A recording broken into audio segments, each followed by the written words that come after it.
Business of the 21st Century is one of the best books I have ever read and could get so much of clarity about network marketing industry.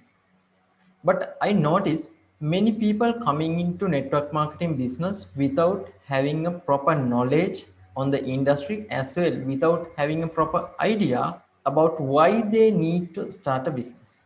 So I thought to help such people by developing audiobooks as they can listen to them at any time and absorb the knowledge into their lives.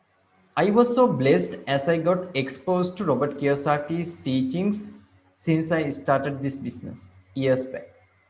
Hence, I could get so much of clarity about this industry as well as many other industries. I'm so much grateful for Robert Kiyosaki and I always follow him as a mentor. If you need to learn more from Robert Kiyosaki, please follow his YouTube channel as well as his website. You can find their links in the description of this video. As well, I highly recommend you to purchase a physical book and keep it with you always. Enjoy the Business of the 21st Century audiobook. Chapter 3. Where do you live? So you've been working hard for years, climbing the ladder. Maybe you're still near the bottom of the ladder, or maybe you even got near the top. Where you are on the ladder doesn't really matter. What matters is the question that you may have forgotten to stop and ask before putting in all that time and effort climbing. Where is this ladder planted? As Stephen R. Covey points out, it doesn't matter how fast or high you climb on the ladder if it's leaning against the wrong wall. The purpose of this chapter is for you to stop climbing for a minute and see where your ladder is planted. And, if you're not happy where it is, to find out where you might want to move it. How do you make the money you make? Most people assume that their financial standing is defined by how much they earn, how much they're worth, or some combination of both. And there's no doubt that this has some bearing. Forbes magazine defines rich as a person who earns in excess of $1 million per year, about $83,333 per month, or just under $20,000 a week, and poor as someone who earns less than $25,000 a year.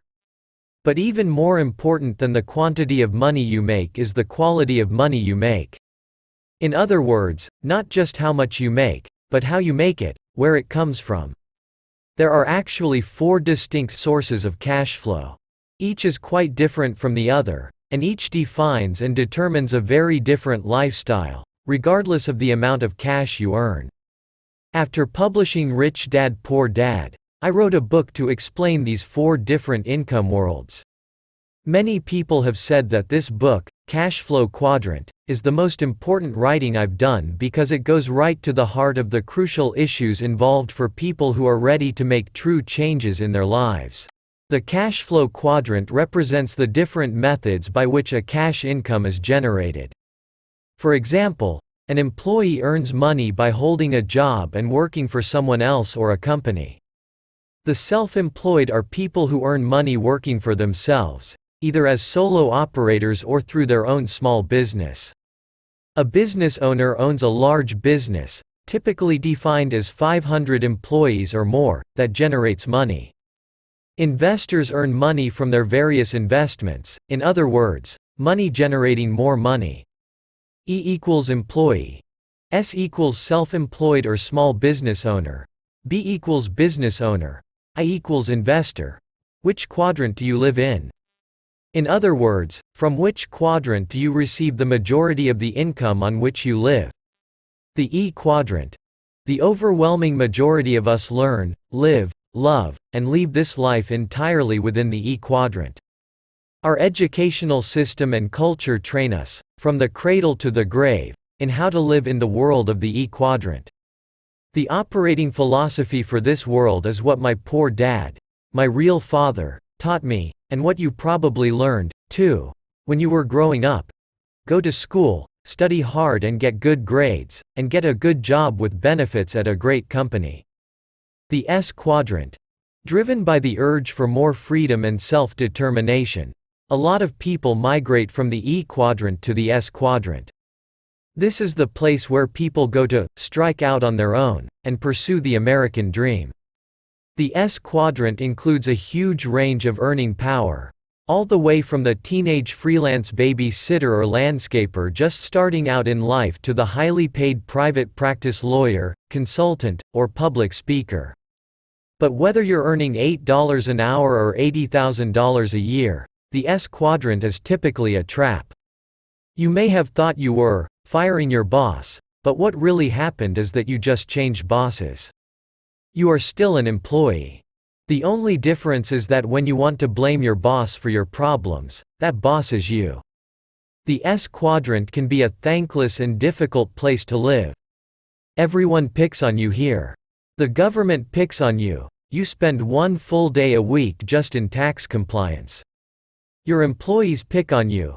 Your customers pick on you. And your family picks on you because you never take any time off.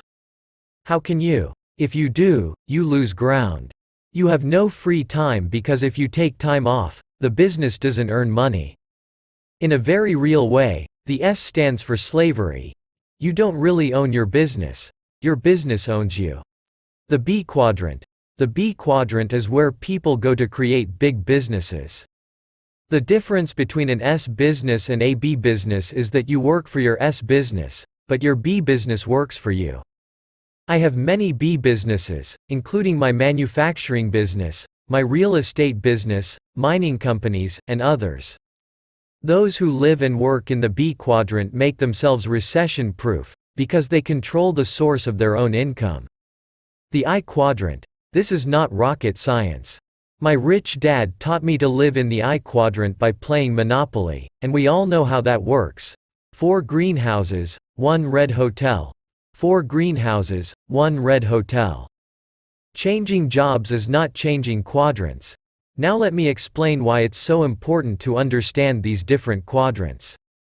How often have you heard someone complain about their job, then decide to make a change, only to end up a few years later with the same old complaints?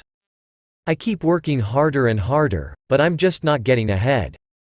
Every time I get a raise, it gets eaten up by taxes and higher expenses. I'd rather be doing, fill in the blank. But I can't afford to go back to school and learn a whole new profession at this stage of my life.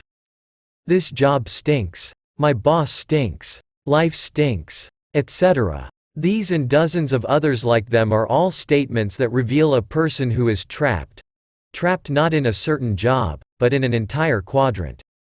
The problem is, most of the time when people do get up the initiative to actually make a change in their lives, all they do is change jobs. What they need to do is change quadrants.